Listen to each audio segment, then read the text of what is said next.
There are two stories, and when we put them together, they create a poser, not an enigma, not a conundrum, not a riddle, but a poser. And after hearing the stories, there's no doubt that you'll recognize what a poser is. The first is a story about a man who had a dream. He dreamt that he was in an old bookstore looking for treasure. And when he looked around the bookstore, he saw under a pile of papers a papyrus scroll. So he extracted the scroll and put it under his cloak and left the shop. Now in the morning when he woke up, he recognized that the old bookstore was the bookstore in his own town. So he enacted the dream.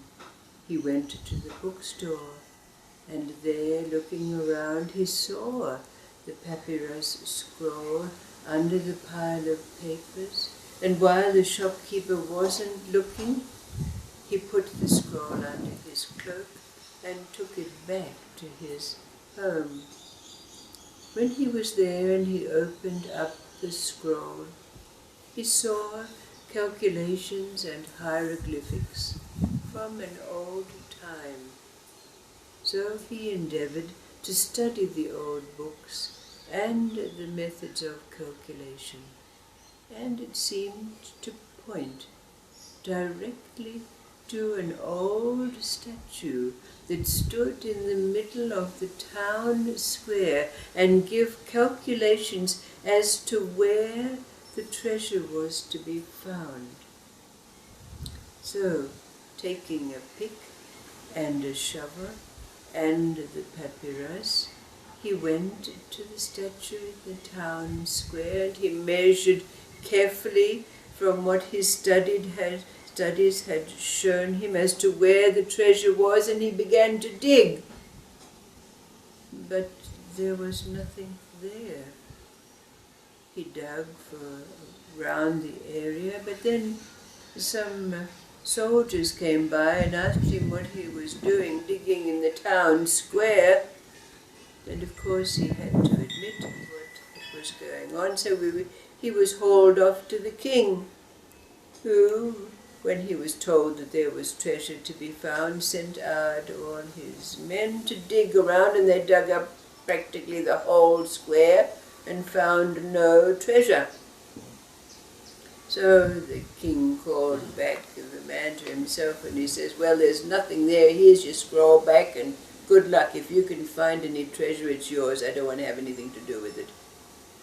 So the man took back his scroll, and one day when he was down in the town square looking at the statue, scratching his head as to why his calculations and his translations had not been successful, and he happened to see that this was about midday, and that the finger of the statue was pointing directly at its own feet. So this, of course, had been a place that no one had dug. So the man went back, got his pick and his shovel, and dug at the base of the statue, and there he found this treasure beyond his imagining.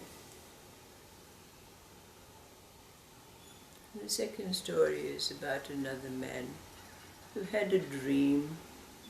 Also, he dreamt that he was in a far-off place by a river. And in his dream he could see very clearly where this was, and there was a great tree. And under that tree there was a treasure. So the next morning when the man got up, he said to his wife, "I'm on a mission. I'm going to find a treasure." And so he set off, and somehow, as these things go, his feet took him directly to the place that he had seen in his dream, the tree by the river. So he went down, and taking the shovel that he had brought with him, he began to dig. And as he was digging, the constable came by and said, "What are you doing down there? This is Crown land. You are not allowed to dig there."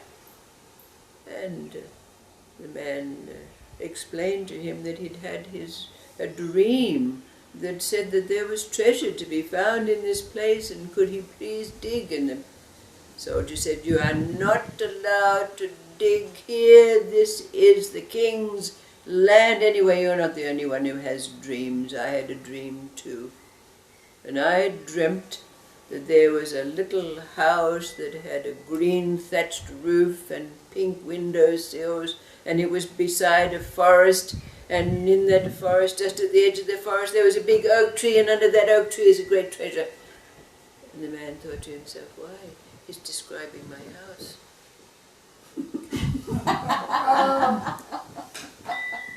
So he took his shovel and he set out back home again, and when he got there his wife said, "Well, did you find the treasure?" And he said, "No, I didn't find any treasure, but go get my shovel." So he took his shovel, and there he went out to the big oak tree at the edge of the forest near his house, and he dug, and there he found a treasure beyond his imagining.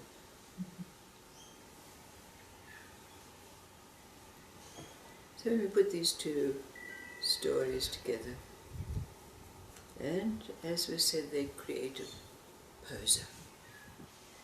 Not an enigma or a conundrum or a riddle, but a poser. What does a poser mean for us? And recognizing it for what it is, having heard the stories, what does it bring up for us as what would be the connection or the deep meaning of what they're conveying to us?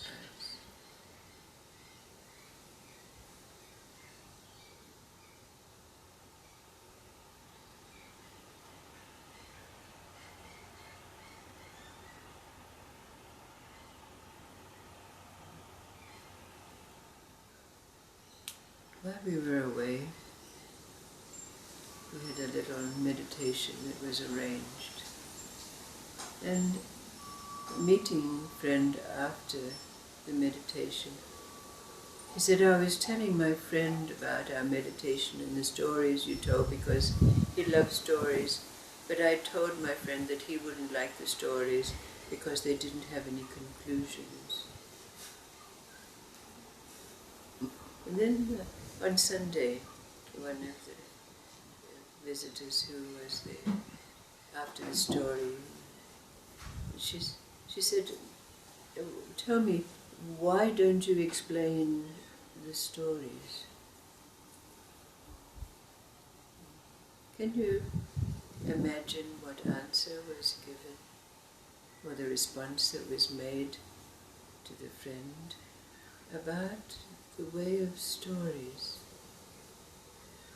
and why there seems to be no conclusion or explanation or interpretation?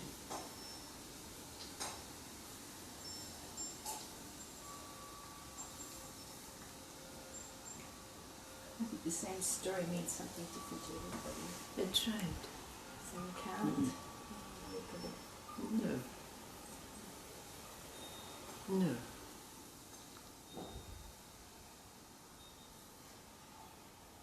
Perhaps you can clearly see why these two stories put together are described as a poser rather than an enigma or a conundrum.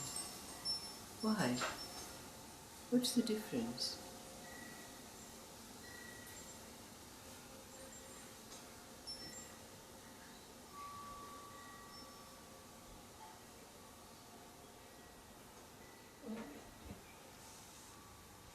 poses an idea of such. I don't quite know how to describe it, but it like the word proposes,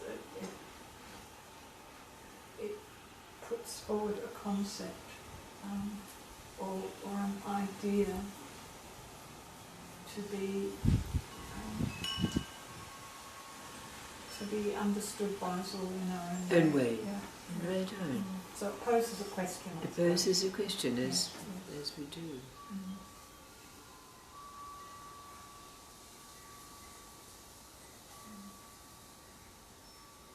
So why would we imagine this is different to, let's say, a Zen koan or an enigma or a conundrum or a riddle that might be given to us?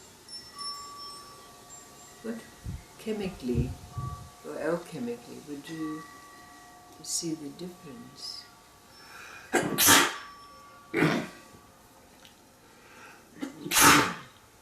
What does a conundrum do or a riddle do for us?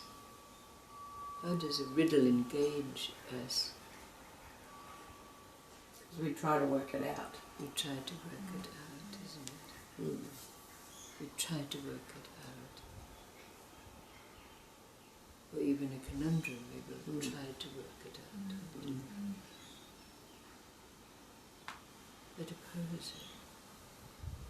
We can feel what these stories are doing for us, because we can recognize it's not like a riddle that we can think about its elements and try to figure it out that way, isn't it? Because of the symbols. So, yeah, it kind of reminds me of that saying about when you ask a question you already know the answer. Oh, right. Exactly. So it kind of reminds me Absolutely of that right. when we pose something. Yes. Then it actually, we already know the answer. We're presuming that that person will know the answer. That to me is what a pose is. You say, I pose a question to you. It's intimating, implying that you already know the answer, isn't that so? Which is different from a conundrum or a riddle, which would engage the mind, that you have to think about it and go away and think about to find the answer.